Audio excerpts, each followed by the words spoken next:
É hora de receber e reverenciar essas figuras históricas do movimento negro e da construção de uma sociedade mais justa e democrática no Brasil. Senhoras e senhores, palmas para a professora Eunice Prudente, secretária municipal de Desenvolvimento Econômico e Trabalho. Que lindona! Tudo bem, professora? Como vai a senhora? Eu digo mesmo. Que coisa boa poder te receber. Obrigada. Vocês ouviram? A professora gosta de mim. Adoro. Toda boba hoje. O professor Hélio Santos, fundador e conselheiro do Pacto e presidente da Oxfam Brasil e do CEDRA. E ainda... Vem cá, professor. Como é que você está, professor? Você está bem? Fique à vontade, por favor. Isso. Ana... Como é que eu leio o nome da Ana? Vem cá, Ana. Inui. Ai, que chique. Obrigada, professora Vânia. A senhora realmente sempre me salvando. Ana Inui, muito prazer em conhecê-la. Tudo bom, minha querida? Seja muito bem-vinda, viu? De nada. Ana Inui, superintendente de Educação e Trabalho do Itaú. E para conduzir esse momento memorável, recebemos com muito carinho a jornalista e apresentadora Valéria Almeida.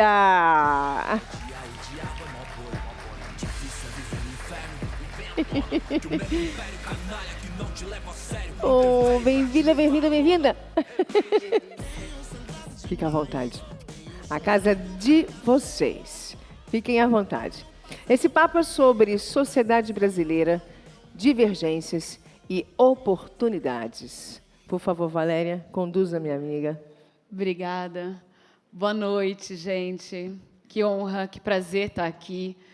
Que prazer estar aqui com essa mesa, com essas pessoas tão importantes para a nossa história, para as nossas políticas públicas e privadas, que é cada um plantando a sua semente, e que a gente consiga, depois desse painel, também sair daqui pensando de que forma a gente pode fazer a diferença.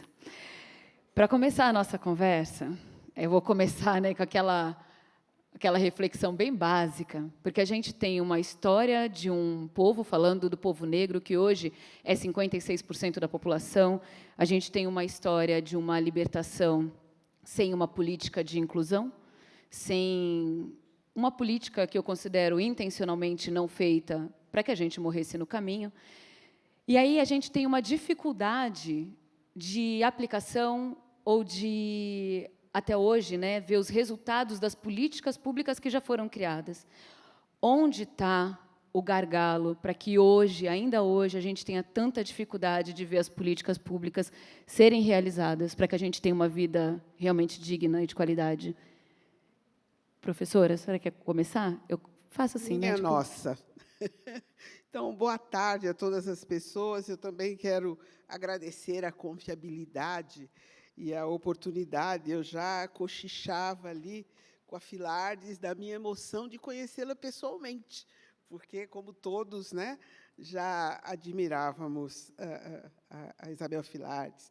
Mas aqui estamos, então, para falar em oportunidade, esses desafios, e vejam que se trata de uma conferência empresarial ESG racial. Né, para a minha geração, isso é bastante inovador, né, porque, no momento em que estou trabalhando lá na Secretaria de Desenvolvimento Econômico e Trabalho, dialogo com o empresariado. E não é uma tarefa fácil ou simples, né, mas realmente encontro já um caminho bastante asfaltado, porque a Constituição do Brasil, já nos pilares que sustentam a República, ela se refere ao valor social do trabalho e à livre iniciativa. Já diz para nós, na Constituição atual, qual é o sistema socioeconômico adotado. E, mais do que isso, a Constituição Federal ela é muito firme, ela se refere, no artigo 170, à justiça social, e traz um elenco, né, determinações para o empresariado. Então, impressiona que ela já faz mais de 30 anos, ela é de 88, e, no entanto, o ambiente, a casa, todos sabem como vem sendo tratado. Os compromissos com os trabalhadores, também temos, né? E a questão da diversidade, do respeito à diversidade, está ainda em construção. Mas eu diria que eu estou animada, eu acho que está em construção. Então, toda vez que participo, leio sobre ESG, me lembra logo que ideia de compliance tem, sim, que atender às questões de gênero, às questões de etnia e o enfrentamento dessa desigualdade socioeconômica absurda que nós observamos no capitalismo brasileiro. Isso tem que ser enfrentado. Então, eu estou entendendo que reuniões como esta visam exatamente mostrar aí os caminhos. Eu diria que é uma leitura e releitura da Constituição atual. Ela não surgiu por acaso, ela surge de nós, dos movimentos sociais, inclusive do movimento negro, né, que, discutindo, enfrentando a ditadura militar, trouxe esta Constituição que tem realmente o nosso semblante, ela é inclusiva, ela, né, enfrenta as questões de desigualdade e, sobretudo, as discriminações, desde o início dela até o final. Oi? Eu vou pedir, então, para o senhor refletir de que jeito que a gente pode ter no nosso país assim, uma mudança dessa realidade que a gente vem vendo aí, de ou uma negligência na falta de políticas públicas ou a dificuldade de hoje a gente ver aplicada políticas que já existem, políticas de inclusão. Onde é que está a falha? Onde é que está o gargalo que a gente não vê da forma que é isso? É claro que a gente já vê uma pavimentação, mas é sempre muito moroso, muito difícil, pensando que a gente é a maior parte da população. Obrigado. Boa noite, boa noite. Eu queria agradecer o Pacto, aos gestores do Pacto, ao Gilberto, ao Gibson, por me dar essa oportunidade de estar aqui com a Valéria, com a doutora Eunice e com a educadora Anne Noy. É um privilégio, eu sei que eu estou feliz. Pela manhã tinha muito mais gente, não importa, as pessoas que estão aqui, vai ser um privilégio poder falar para vocês, trazer nossa reflexão. A Valéria nos pergunta, são políticas raciais, políticas de cunho racial. O Brasil é especialista em políticas raciais. As primeiras foram implementadas em 1890, ali 6 meses depois da proclamação da República. O primeiro ato estratégico do Brasil é o Decreto 528 de 1890. Anotem para depois ver. Hoje de manhã, a nossa Vânia Santana cobrava a Lei Áurea. É a lei mais curta da história jurídica do país. Tem 2 artigos. 2 artigos, a Vânia teve a pachorra, como se diz aqui, de contar 17 palavras nos 2 parágrafos. Pois bem, precisam de ver, ela é historiadora, ela vai fundo. Mas, vejam, o Decreto 528 de 1890 tem 43 artigos, com valores, com cifras, dando, inclusive, prêmio para aquela companhia que trouxesse os imigrantes sem que eles reclamassem, sem que eles se machucassem. Então, eu penso que, quando se fala em política racial, e há toda essa reclamação, Valéria, o Brasil é especialista. E depois, em 1911, ele fez de novo, agora com 277 artigos, o Decreto 9081. A Constituição brasileira, o Decreto 9081 de 1911. Vejam, a Constituição atual, originalmente, tem 250 artigos. Imagine em 1911, para ver quantas pessoas perguntam o que é vontade política. Tenham a paciência, como eu tive, de ver os 277 artigos, que trata de uma maneira bastante positiva aos imigrantes. E eu quero dizer que tudo aquilo que foi feito lá foi necessário. As pessoas, os imigrantes que vieram para cá, europeus, não eram pobres, eram muito pobres. Imigrantes pobres europeus não viriam nunca para cá. Aqueles que tivessem o mínimo de condições de permanecer na Europa, só vieram os muito pobres. Vale a pena quem vive em São Paulo ir aqui no Brás, no Museu do Imigrante. Vejam as fotos, a maioria dos homens descalços. Muitos sorrindo sem dente, e todos assinando como? Com o polegar. Essa política racial deu certo, tanto deu que o Brasil é um dos 10 mais ricos do mundo, e lá estão a população negra, a população branca, essa é a vontade minha, a população branca que está lá. E hoje os tetranetos destas pessoas que tiveram políticas máximas são os que reclamam das políticas de cotas. Então, eu quero dizer que eles tiveram políticas 100% para brancos, políticas raciais. Então, você fez uma pergunta para que eu fizesse essa reflexão. A verdade, Valéria, é que nós ainda não tivemos a reparação do porte que nós precisamos. Então, eu vejo o futuro com muito otimismo, né? Nós temos que fazer aquilo que ainda não foi feito. Ana, e aí, pensando no que não foi feito e levando isso para o universo privado, porque também, né, professor, eu vou até voltar, o senhor está falando das políticas públicas feitas para a inclusão das pessoas, dos imigrantes. Mas a gente também teve políticas públicas feitas para a exclusão ainda maior do povo negro que veio escravizado, né? Então, a gente teve a lei do ventre livre, que a gente aprendeu na escola como se fosse um ato benevolente, generoso, e que já deixou aquela pessoa que nasceu endividada, né? Os escravizadores tiveram a opção de escolher se eles receberiam uma indenização por aquela pessoa que já nasceria livre, ou se elas preferiam um trabalho, a indenização paga em forma de trabalho daquela pessoa que ainda nem tinha nascido. Então, a pessoa negra já nascia em dívida, mesmo dizendo, na teoria, que era livre. A maioria dos escravizadores optou pelo trabalho daquela pessoa teoricamente nascida livre. Então, a gente tem as políticas que também foram feitas para deixar a situação ainda pior. Agora, a gente tem políticas públicas, mas elas versam sobre o que é uma iniciativa pública. Então, a gente tem cotas para as universidades públicas, a gente tem cotas para o setor público. Dentro do setor privado, é só uma indicação de que seja repetido. Não existe uma determinação, uma obrigatoriedade, nem uma fiscalização para que as empresas privadas tenham uma adesão à política de cotas.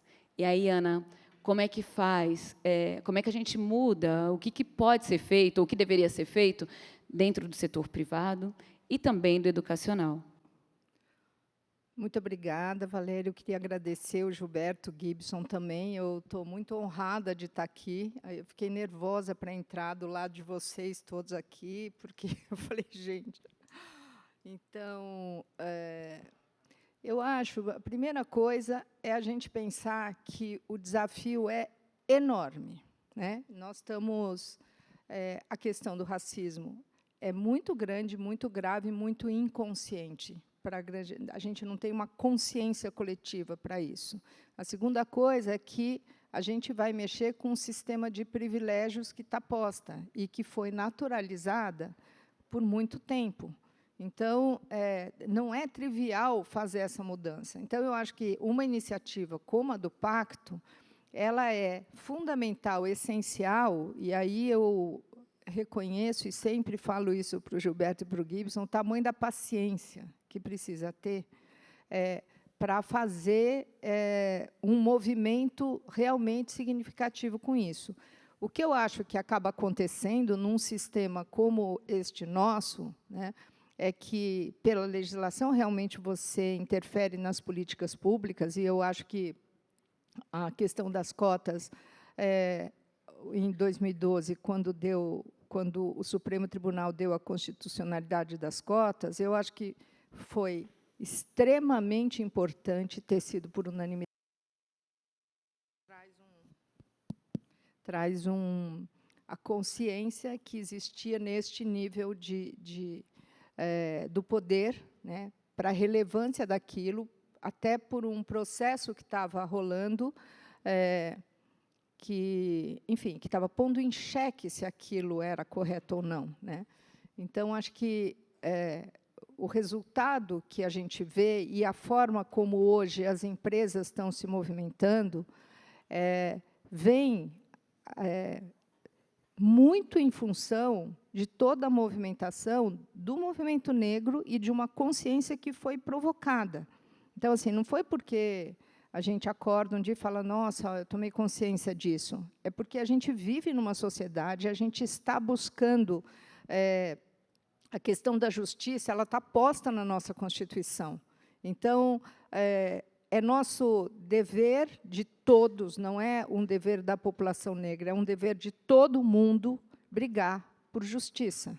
E daí, a principal injustiça que a gente vê escancarada vem da desigualdade. E daí a gente vai encontrar, na desigualdade racial, a principal e mais forte delas, né? Então, eu vou recomendar fortemente, o Hélio Santos é presidente do CEDRA, que é um centro de estudos de desigualdades e dados raciais, onde se levanta e se cria uma evidência muito grande sobre o tamanho dessa desigualdade. Então, na hora que você se defronta com isso, você não tem como você negar o que está acontecendo no Brasil. Então, acho que o que hoje as empresas foram tomando consciência disso, que eu acho que é bastante relevante, elas tomam consciência disso porque vivem porque a injustiça está e porque não tem que negar. E as empresas vão fazendo alguma coisa nesta direção. Algumas empresas estão fazendo coisas corretas e estão buscando realmente saídas. Outras têm ainda uma ilusão de que isso vai ser possível de resolver rapidamente. A boa notícia é que nós estamos nos movendo como sociedade. Eu concordo com a professora Eunice no sentido de que nós estamos avançando. A má notícia é que isto não vai se resolver em 2 anos. Isto não vai se resolver em pouco tempo.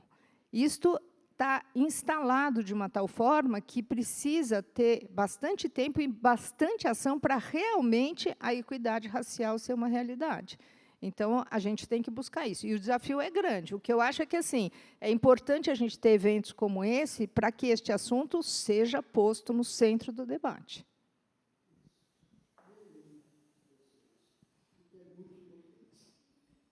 E aí a gente tem, falando dessa questão, vou pedir para o professor falar, né? A gente tem essa questão da desigualdade racial, do racismo do nosso país, colocado sempre como segundo, terceiro, quarto plano, como se ele não fosse o cerne do problema, né?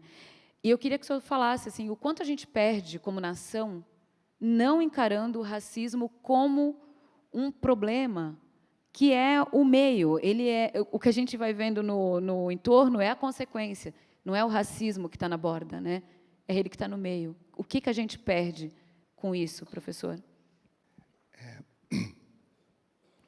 É muito comum, Valéria, eu sei que a gente coloca como problema, um problema, mas a questão racial, longe de ser o problema, faz parte da solução do que o Brasil se tornou. Na verdade, ora, quando você é a maioria da população, 55,5%, você não pode ser um problema, você é parte da solução. Estrategicamente, é isso.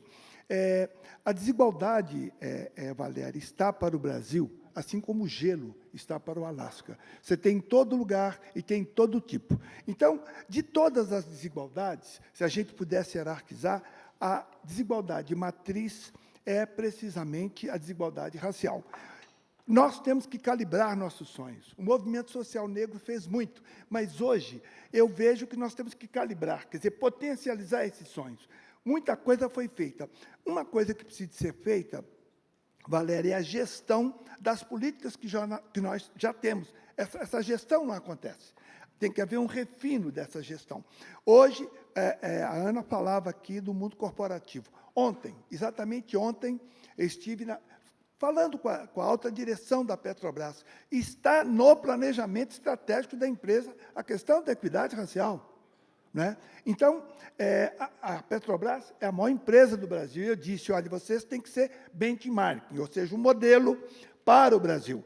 No mundo corporativo, as empresas elas são importantes para o país. Elas têm um papel significativo. Agora, você me pergunta, o que é que a gente faz? Isso sempre foi uma coisa periférica. Ora, o Brasil será aquilo que a população negra for.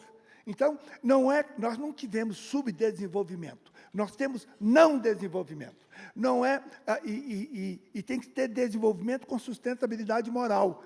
Quem tem o volume de desigualdade que nós temos, tem um problema de cunho moral. Eu tenho 2 chapéus. O chapéu da Oxfam, que trabalha com desigualdade, e o CEDER, que trabalha com desigualdade racial. Então, a desigualdade é, digamos, como eu falei, do Alasca e do Brasil. A desigualdade é o que impede o Brasil de ter um outro patamar civilizatório.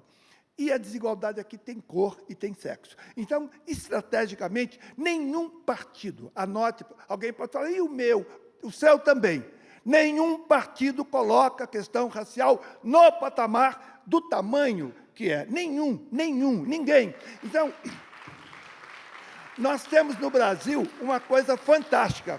Nós conseguimos unir golpistas, fascistas com a esquerda, se for um projeto para reduzir o potencial das mulheres e dos negros, que foi o caso específico das verbas. Não há nada mais importante para nós, para conquistar o que você pediu, Valéria, do que a representatividade política, do que eleger um volume de parlamentares e executivos também.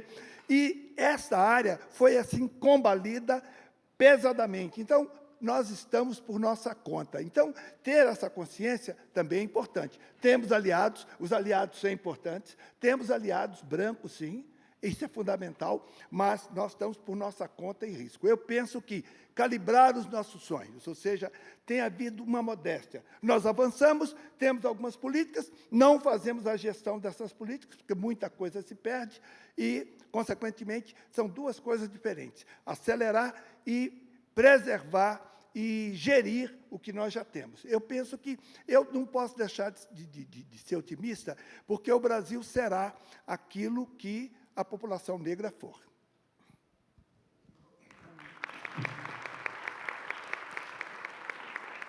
E eu vou pedir para a professora também refletir e acrescentar no que a gente tem de desafios para a gente conquistar essa tão sonhada justiça social. Bom, minha prezada Valéria, aqui também eu quero cumprimentar, conhecê-la pessoalmente, mas já conheci o professor Hélio Santos, é uma honra estar numa mesa, presente com ele também, e a Ana Inui, já batemos ali um papo, já nos conhecemos, então. Mas, minha cara Valéria, é muito sério quando você vai à história, e o professor Hélio também foi, falando de legislação, falando do direito. Né? Que direito é esse ou que país é esse? Então, nós precisamos, com urgência, atentar para essa escravização que ocorreu aqui nas Américas, vitimando os africanos, ameríndios, etc. Não é escravidão porque o Instituto Jurídico da Escravidão é do mundo antigo, presente em todas as etnias, em todo o mundo antigo, era penalidade para criminosos, para também os povos perdedores, né, de guerra, eram ali também sacrificados por formas de escravização e etc. Esta ocorrência que precisa ser imediatamente estudada tecnicamente, cientificamente, que ocorreu nas Américas, é uma fase grave do sistema socioeconômico capitalista que, das práticas mercantis, chegou à industrialização, ou às primeiras, né, revoluções industriais, escravizando pessoas. E essas pessoas somos nós, né, escravizando pessoas. Então, essas referências da relevância de colocar politicamente a questão racial em todos os debates, nas mesas do governo, é isso que tem que ser feito. Há alguns estados do mundo, né, Bélgica, a Suíça, que se formou depois, também no século XIX, né? A Holanda e a própria Inglaterra, etc., os primeiros que se industrializaram, que hoje são apontados como estados do primeiro mundo, o nascedouro, a formação lá dos tesouros, foi escravizando pessoas. História é ciência. Ela precisa ser devidamente relatada para nós, porque vai, então, para as pautas, sim, do nosso governo, das relações internacionais. Não há políticas públicas no Estado que traz como pilares o valor social do trabalho e a livre iniciativa. Não há políticas públicas sem o diálogo e uma atuação, muitas vezes, conjunta de governos com o empresariado. Então, isto tudo é muito grave, temos que cobrar muito do nosso governo, porque as normas estão na Constituição Federal, mas temos também que termos posicionamentos críticos com o empresariado, que muitas vezes nos dão a impressão de nem lerem ou conhecerem a Constituição. Quando digo que tenho esperança, é a partir do meu próprio trabalho. Então, os mutirões de emprego. Então, começam com o diálogo com empresas e com as associações que reúnem as empresas. Tem havido muito sucesso. As eleições já passaram, a gente pode falar com muita tranquilidade isso. Então, muito sucesso.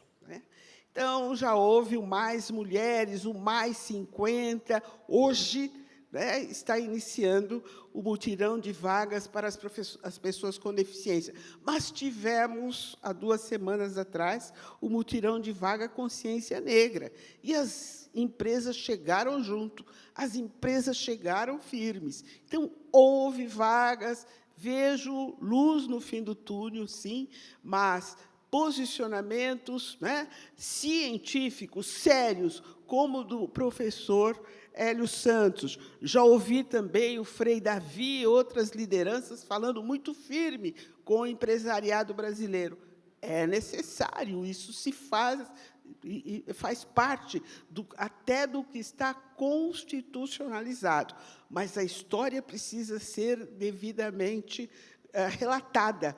Quando a colega Valéria se refere à lei do ventre livre, também houve a lei dos sexagenários, que livrou as famílias dos escravizados lá mais velhinhos e tal. Vejam que, um pouco antes, 1863, houve 5 anos da Guerra do Paraguai.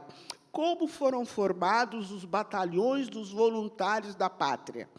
Então, homens negros escravizados receberam a cidadania, a liberdade, participando daquele confronto internacional. Segundo o historiador Júlio Chiavenato, muitos morreram, diminuiu o número até de negros brasileiros. Hoje somos 53%, talvez fosse até mais.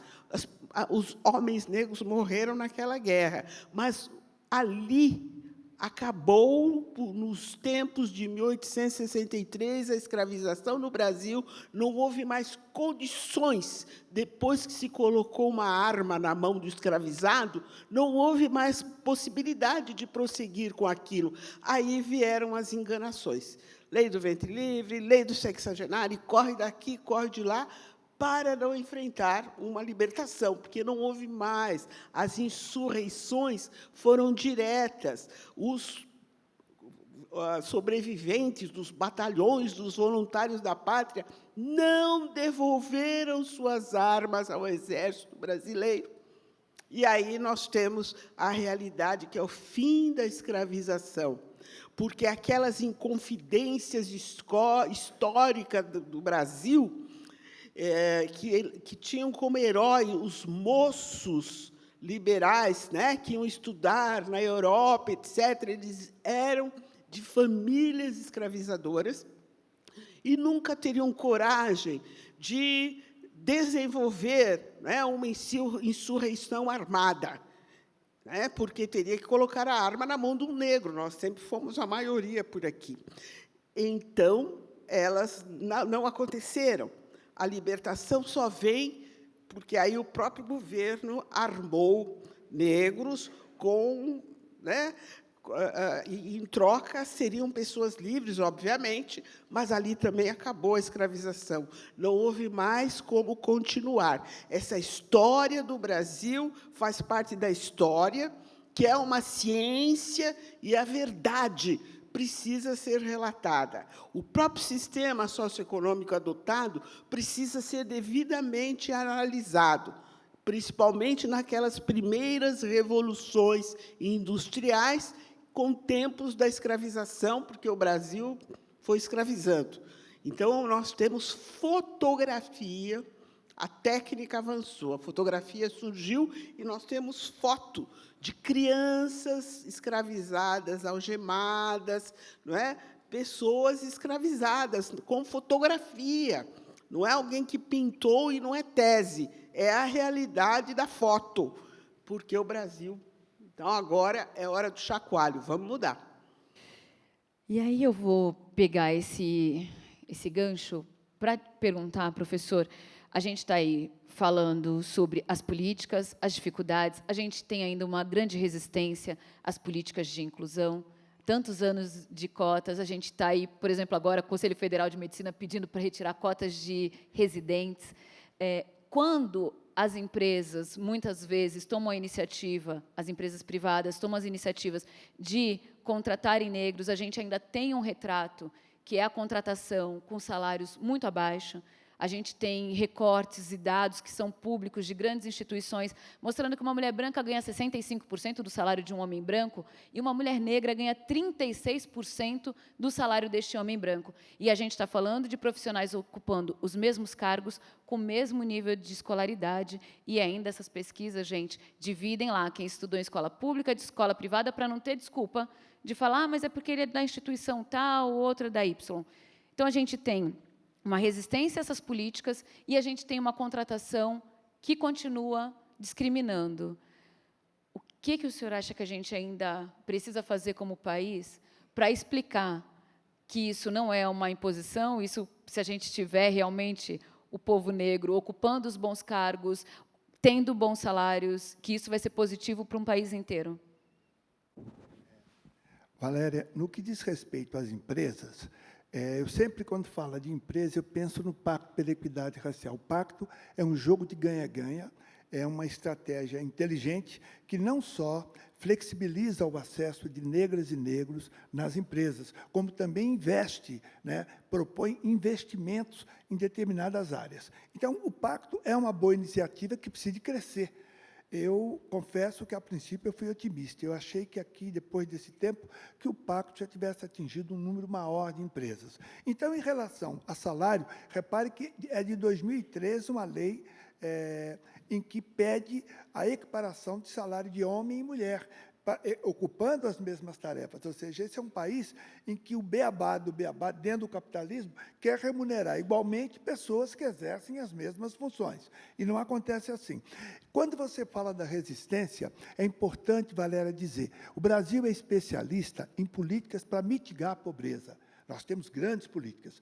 Nenhuma política, nos 524 anos de Brasil, nenhuma reduziu mais desigualdade do que as ações afirmativas na universidade, que são as cotas. Nenhuma reduziu mais. E, no entanto, anotem, nenhuma outra foi tão contestada quanto esta. Então, eu acho que é um sinal. Olha, aquilo que realmente reduz vai ter problema. Né? Vai ter problema. Então, as cotas, o Brasil tem que chegar à conclusão, Valéria, porque eu não sei se vai ter oportunidade de voltar a falar, que o Brasil... Não é justo falar que o Brasil é pobre. Tanto Cedra como a Oxfam mostram que o Brasil é rico. O Brasil está entre os 10 países mais ricos do mundo. Está junto com a China, com o Japão, com a Alemanha, com os Estados Unidos. Ou seja, há um Brasil que deu certo, sim. E, simultaneamente, nós estamos também entre os 10 mais ricos e entre os 10 mais desiguais. Então, não são 20 países, 10 mais 10, são 19. Nós conseguimos estar nos dois campos. E a pergunta, quando você fala isso no exterior, eles perguntam como vocês conseguem. A resposta é extremamente singela. Dentre os 10 mais ricos, o Brasil é o único de maioria negra. Então, é intuitivo. Você consegue ter uma Embraer, você consegue ter Embrapa, consegue ter a Petrobras, que são núcleos de excelência. Mas o Brasil, como dizia o grande Tom Jobim, não é para principiantes. Como as cotas deram certo, hoje nós já estamos nas universidades. Eu quero concluir aqui, eu estou vendo a Educafro presente. Quero trazer a pauta mais nova para o movimento negro brasileiro. Não há outra. à manutenção da excelência da universidade pública. Cai ladeira abaixo. Essa pauta é nossa. Essa pauta é nossa, porque anteontem, cortaram a luz da UFRJ, que é uma instituição, né, Gilberto, de excelência onde nós já estamos. Em 2012, quando a presidenta Dilma assina a lei, eles recebiam 790 milhões de reais para aqueles trabalhos complementares, né? Não é salário, 790. 12 anos depois, eles recebem cerca de 200 milhões com o dobro de alunos. Isso foi decrescendo. Aí não tem como pagar a conta de luz, de água. Mas repare, Valéria, em que momento isso acontece? Em 2012. Então, essa pauta é nossa. Nós queremos que a universidade pública adquira e conquiste ainda mais excelência, porque hoje nós estamos lá. O primeiro sinal, para mim, que isso aí é ladeira abaixo, são os muito ricos e a classe média, deixando de estudar, doutora Eunice, no Largo São Francisco, que é a melhor escola de direito do Brasil, com todo respeito, para fazer na FGV e pagar R$9.000. Eles não querem mais estar, porque lá, a filha de uma diarista chega a ser presidente do centro acadêmico, aonde a senhora esteve. Concordo com o senhor. Então, vejam. É a realidade que eu tenho assistido. Então, repare o que acontece. A elite e a classe média, os muito ricos já estão indo para o exterior, mas a classe média alta está saindo da universidade pública. O segundo caminho vai ser os professores saírem também, os melhores. Consequentemente, essa pauta é do movimento negro. A excelência, Ana, você é uma educadora da universidade pública, é algo que nós, do CEDRA, temos que ir atrás, temos que pesquisar e temos que valorizar. Eu já concluo, porque eu acho que não terá uma outra oportunidade, mas eu gostaria de ouvir ainda mais minhas parceiras falarem um pouco. Obrigado. E, Ana, então, eu vou pedir para você também dar sua opinião a respeito do setor privado e também que você falasse sobre a educação, de que jeito que a gente também, dentro dos espaços de educação, a gente pode ter a possibilidade de parar de reproduzir, né, o que a gente tem das desigualdades, dos desrespeitos raciais, para ter um espaço em que a equidade racial aconteça. Eu queria retomar esse ponto só do Hélio, que ele está falando da questão da qualidade da universidade, para lembrar que, realmente, o primeiro levante, vamos dizer, contra as cotas, dizia o seguinte: se a gente trouxer os alunos da escola pública, a gente não precisa de cotas raciais. E aí era uma ideia que mais ou menos assim, ficou pairando por muito tempo. Não precisa de cotas raciais, você só precisa trazer os alunos da escola pública. E daí, as simulações que foram feitas mostraram que isso não é verdade, né? Então, o racismo ele existe dentro da escola pública. E daí, na hora que você vai estudar um pouco mais, você vai descobrir que os alunos negros eles são retidos muito mais do que os brancos dentro da escola pública. Dentro de um mesmo universo da escola pública, você tem uma dificuldade maior para os alunos negros. E isso vai se reproduzir em todos os cantos. Então, uma das coisas que a gente precisa fazer é a gente dar visibilidade para isso. Dentro da educação, tem formação de professores, que é essencial, entendeu? Tem um currículo, tem uma intencionalidade, né? A escola, o que é a escola? A escola é o espaço público onde a gente, por determinação, a gente diz, a gente quer que estas pessoas aprendam uma determinada coisa no menor tempo possível. Não é admissível você falar o aluno vai ficar se alfabetizando por 8 anos na escola. Não, a gente tem uma expectativa de que determinadas aprendizagens ocorram num tempo determinado.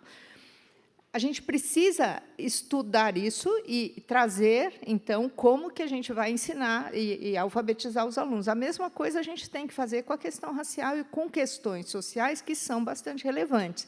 E a complexidade disso é que você vai ter que trazer isso não como alguma coisa que é um conteúdo, mas que é da prática na escola o tempo inteiro. É isso que você tem que ter clareza. Então, você tem que ter um projeto pedagógico que vai trazer isso para dentro da escola, né? Então, essa eu acho que é a primeira coisa. A outra coisa, nós temos legislações para melhorar isso, que ela não é cumprida, né? O que eu acho que o Hélio está falando, a professora Eunice também está trazendo, é que é muito difícil você conseguir, enfim, aquilo que eu falei no começo, o desafio é muito grande, entendeu? Quer dizer, a briga contra o racismo é alguma coisa que ela sempre vai... existe uma resistência muito grande a admitir que isto precisa ser mudado, né? Então, num primeiro momento, vai ter gente que vai preferir sair da universidade pública e vai ter muita resistência. E a gente tem que enfrentar isso tudo e temos que construir estratégias, construir ferramentas, construir dados, tornar isso evidente, porque por meio da evidência, você daí tem duas opções. Ou você é canalha e fala, eu nego tudo, entendeu? Ou você se revê. Então, a gente tem que ir nessa linha. Eu já vi que a Isabel já chegou lá. Cheguei! Eu já fui ficando nervosa aqui um pouco. Eu adoro. Eu parei e fiquei aqui assim, ó, falei, eita, mas não é... Olha, já queria participar. É uma loucura, né? Não é? A gente não termina, a gente tem muito a falar. A gente tem muita coisa para ser dita, e né? muito a fazer também. É muito a ser refletido, como a gente está falando, a gente tem lei para falar da nossa história positiva, tudo que a gente tem dentro das escolas, a gente tem lei de cotas, a gente tem uma série de políticas e a gente também tem toda a resistência, porque a gente sabe o poder que a gente tem e a sociedade sabe o poder que a gente tem. Por isso que o trabalho é a gente seguir o nosso caminho muito firmes e muito juntos, porque a gente sabe que eles também vão seguir muito firmes e muito juntos. Né? É simples assim, é fato. E aí é fato que a gente sempre vai ter os aliados, mas a gente também tem uma nação que se fez, né, da violência, de um roubo de terras, de roubo de gente, de sequestro de seres humanos. Então, a gente é a consequência disso tudo, nada é novo, né? Nada é novo. Nada é novo para quem estuda toda essa pauta e também nada é novo para quem sente tudo isso no dia a dia, mesmo sem entender onde é que começou. Ninguém pode não saber como começou, mas sente. Então, que a gente continue trabalhando muito juntos e muito firmes, acreditando em dias muito melhores e agradecendo pelos dias que a gente já tem, por todo o trabalho que alguém já fez. Axé. Obrigada. Axé. Muito obrigada. Obrigada. Obrigada. Fiquem bonitos aqui no meio para a gente tirar uma foto bem bonita, para guardar de lembrança. A gente também? Vem, Alan, vamos tirar foto. Vamos, que honra.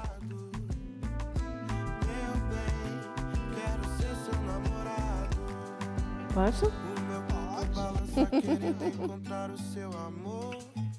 No swing do lodo me leva. Com você eu vou. O meu corpo balança querendo encontrar o seu amor. No swing do lodo